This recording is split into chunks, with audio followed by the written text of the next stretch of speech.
ખેડૂત ભાઈઓ જીરુના બજાર ભાવ અને એના વર્તમાન પ્રવાહો એની સાથે જોડાયેલા પરિબળો આ બધાને નિયમિત રીતે જાણતા અને સમજતા રહેવું એ આપણી આ સમયની ખાસ જરૂરિયાત છે। કારણ કે મગફળી, તલ, કપાસ અને જીરું આ આટલા પાકો આપણા સૌથી અગત્યના બજારના હિસાબથી આજના સમયના પાકો છે અને એનું વેચાણ અને વેચાણની જે કઈ વ્યવસ્થા છે એ વ્યવસ્થામાં આપણા ખેડૂત તરીકેના હિતો ક્યાં છે અને આપણે કેવા રૂપમાં એમાંથી વિશેષ વળતર મેળવી શકીએ અને એને માટે કેવા પ્રવાહોની સાથે આપણે જોડાયેલા હોઈએ તો આપણને એમાં વધારે લાભ થઈ શકે એને માટેની ચર્ચા, નિરંતર ચર્ચા બાકીના બધા વ્યવસાયિક વર્ગો જેમ પોતપોતાના હિત માટે વાત કરતા હોય છે એવી રીતે આપણે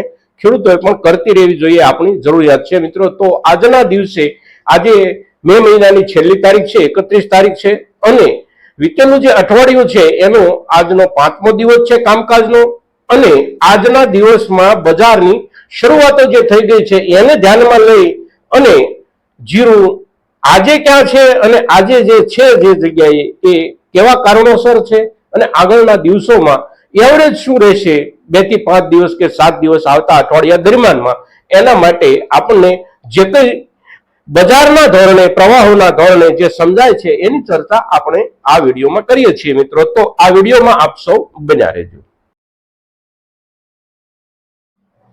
નમસ્કાર ખેડૂત મિત્રો, જય કિસાન, જય ભારત। ખેડૂત ભાઈઓ, છેલ્લા 10 દિવસથી આપણા જીરુના ભાવમાં ઘટાડાનો પ્રવાહ શરૂ થયો અને ઘટાડાનો જે પ્રવાહ શરૂ થયો એના કારણો અંગે તો આપણે 5 દિવસ પહેલા પણ એક વિડીયોમાં ચર્ચા કરી છે। આજે નાનકડી ચર્ચા થોડી કરી લઈએ કે પ્રવાહ જે આવ્યો ઘટાડાનો એની સાથે કારણ જોડાયેલું કંઈ પણ હોય તો એ માત્ર એક જ હતું કે કેટલાક વેપારીઓએ જથ્થો કાઢ્યો આગળના સમયની ખરીદીનો અને આપણા ખેડૂતોએ થોડો સારો ભાવ મળવાની અપેક્ષામાં થોડો માલનો પ્રવાહ બજાર તરફ વધાર્યો અને એના કારણે ભાવમાં ઘટાડો આવવાની શરૂઆત થઈ। ભાવમાં ઘટાડો આવવાની શરૂઆત થઈ એટલે કેટલાક વેપારીઓએ વિશેષ માલ કાઢ્યો। આગળના સમયમાં જે નીચા ભાવથી ખરીદેલો હતો એવો માલ, તદ ઉપરાંત આપણા ખેડૂત સમુદાયે પણ માલનો પ્રવાહ જે છે એ જાળવી રાખ્યો।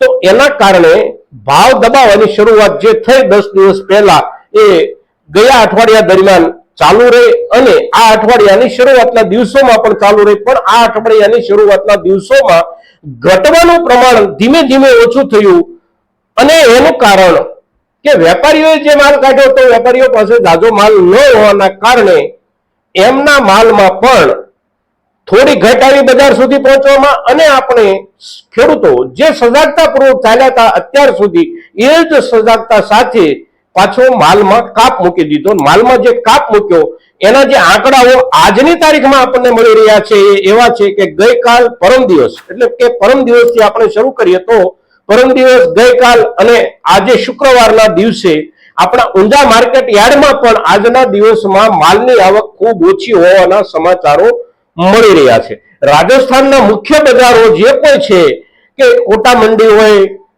બીકાનેર મંડી હોય, મેડતા મંડી હોય, આ તમામ બજારોમાં માલ આવક જે ગયા અઠવાડિયા દરમિયાન રહી અને આ અઠવાડિયાની શરૂઆતના દિવસોમાં રહી એમાં ઘટાડો શરૂ થઈ ગયો છે અને ઘટાડો શરૂ થઈ જવાના કારણે ગઈકાલથી ભાવમાં ઘટાડો જે થતો હતો એ લગભગ અટકી જવા સુધી પહોંચી ગયો છે। હવે આજના દિવસમાં પણ માલ ઓછો આવવાના કારણે ભાવની ઘટ ધીમી પડી જવાની છે।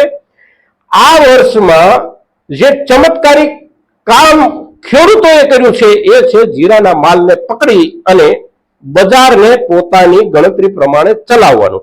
વાયદાવાળા લોકો આજે પણ બજારને તોડવાના પ્રયાસોમાં લાગ્યા છે, પણ ખેડૂત સમુદાય તરત એની સામે પગલા જે લઈ રહ્યો છે, માલનો પુરવઠો ઘટાડવાની દિશામાં ખેડૂત તરત જ જે નિર્ણય લઈ લે છે એના કારણે બજાર જાતું ઘટતું અટકી જાય છે।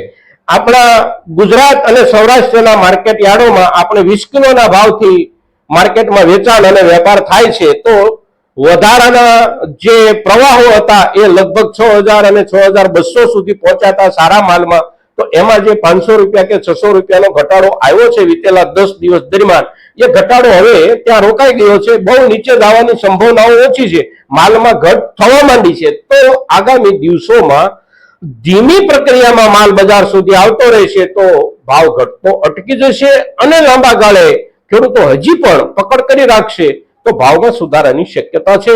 બજારની જરૂરિયાત જે હોય છે એ હોવાની છે.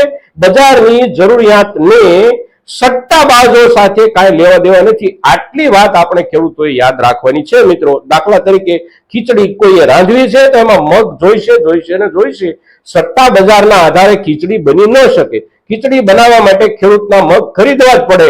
ખેડૂત કેટલો જથ્થો આપે છે માર્કેટને એના આધારે માર્કેટે એનો ભાવ આપવો પડશે મિત્રો. અને જીરાના બજારમાં આપણે એ સાબિત કરી બતાવ્યું છે આ વર્ષમાં. તો હજી પણ જે કોઈ ખેડૂતોની પાસે અનુકૂળતા હોય એ ખેડૂતો માલ વેચતા પહેલા કટકા કરવાના ધોરણે માલ વેચવાનું ચાલુ રાખે તો બજાર બની રહેશે, લાંબો ઘટાડો નહીં થાય અને આગામી દિવસોમાં થોડા વધારાની પણ શક્યતાઓ છે. માલના પુરવઠાના આધારે આપણા ઘરમાં કેટલો માલ પડ્યો છે એની સાથે બજારને બહુ નિસ્બત નથી. આપણે બજારમાં કેટલો માલ પહોંચાડીએ છીએ એની સાથે બજારની નિસ્બત છે. તો બજારમાં પહોંચતા માલને થોડો મર્યાદિત માત્રામાં આપણે બનાવી રાખશું તો હજી પણ બજાર સ્થિર થવાની શક્યતાઓ છે અને આગળ વધવાની પણ શક્યતાઓ છે મિત્રો. તો આજના દિવસે પૂરા થતા અઠવાડિયાના 5મા દિવસે જ્યારે આપણે જીરાના પુરવઠાની વાત કરીએ છીએ, જીરાના ભાવની વાત કરીએ છીએ, ત્યારે જીરું પકવતા ખેડૂતો સુધી આપનો આ વિડીયો પહોંચે એવા આપ સૌના તરફથી પ્રયાસો થાય એવી અપેક્ષા સાથે જય કિસાન, જય ભારત.